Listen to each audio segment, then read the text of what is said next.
জীবন মানেই গল্প, আর সেই গল্পের নায়ক আমরা সবাই। চলুন কিছু নতুন গল্প শুনি মানুষের কথাতে।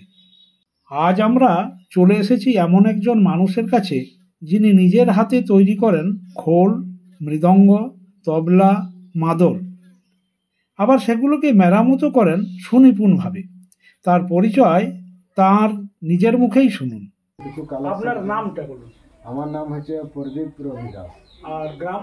গ্রাম হচ্ছে শঙ্করপুর, থানা? থানা হচ্ছে কুন্ডহি, পোস্ট কলাজুড়ি, জেলা জামতারা, ঝাড়খণ্ড। ঝাড়খণ্ড স্টেট। স্টেট। শিল্পীর নিজের কথাতে তিনি ছোটবেলা থেকেই এই কাজ শিখেছেন তার বাবার কাছ থেকে।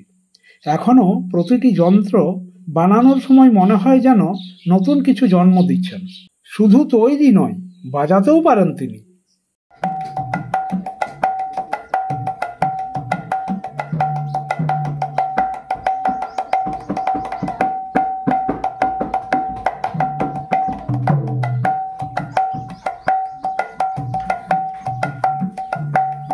এই তাল, এই ছন্দ, এ যেন শুধু বাদ্য নয়, জীবনের ভাষা। ছোটবেলা থেকেই সুর আর যন্ত্রের গন্ধ মিশে গেছে তাঁর জীবনযাত্রায়। এখন তিনি শুধুমাত্র একজন বাদ্যযন্ত্র নির্মাতা নন, একজন শিল্পী যিনি তৈরি করেন ছন্দের প্রাণ। এইসব বাদ্যযন্ত্র কেবল মেলা বা পূজায় বাজানোর জন্য নয়, এগুলি বাঁচিয়ে রাখে আমাদের ঐতিহ্য, আমাদের শিকড়। আজ যখন যন্ত্রসঙ্গীত আর ডিজিটাল আওয়াজে ভরে যাচ্ছে চারপাশ, তখনও এই রকম শিল্পীরা আমাদের শিকড়ের সঙ্গে জুড়ে রাখছেন। এমন মানুষ আর এমন হাত যেন হারিয়ে না যায়।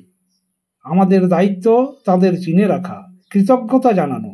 সুরে, তালে, ঐতিহ্যে গড়া এই মানুষটি আমাদের গল্পের নায়ক। আজ তাহলে এখানে শেষ করছি। ব্লগটি যদি ভালো লেগে থাকে তবে একটা লাইক আর শেয়ার করে দেবেন। আর নতুনরা চ্যানেলটিকে সাবস্ক্রাইব করতে ভুলবেন না যেন। সবাই খুব ভালো থাকবেন। ধন্যবাদ।